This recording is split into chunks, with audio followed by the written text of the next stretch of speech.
আলোচিত যে video footage তার মধ্যে এটি একটি অন্যতম।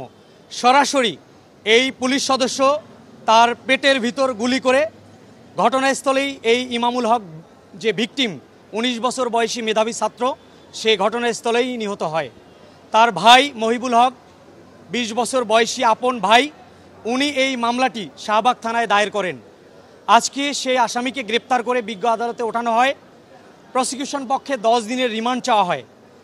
এই বিষয়টি একটি আলোচিত এবং ইতিমধ্যে এই আসামি বিজ্ঞ আদালতে এটি স্বীকারও করেছেন এবং বলার চেষ্টা করেছেন বিপিবিএন কতজন সদস্য কার নির্দেশনায় কিভাবে এই হত্যাকাণ্ডটি ঘটিয়েছেন, এপিবিএন সদস্য কতজন ছিল সেটিও বলেছেন।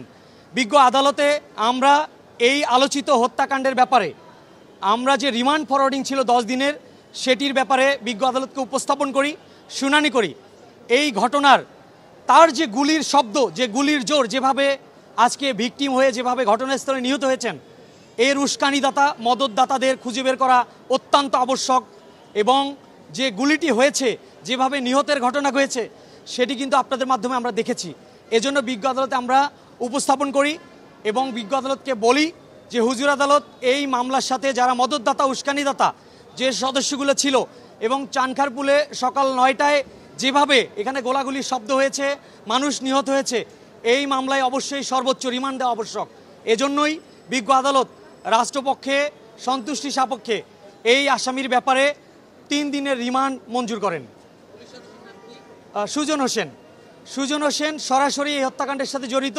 যে ভিডিওটি আপনাদের মাধ্যমে দেখেছি, এটি একটি আলোচিত চাঞ্চল্যকর সরাসরি জুলাই হত্যাকাণ্ডের একটি তাণ্ডব ছিল এবং সেটি আপনাদের মাধ্যমে আমরা পেয়েছি।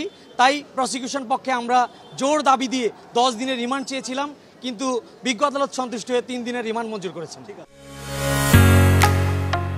ঢালাইয়ের সেরা প্রিমিয়ার সিমেন্ট।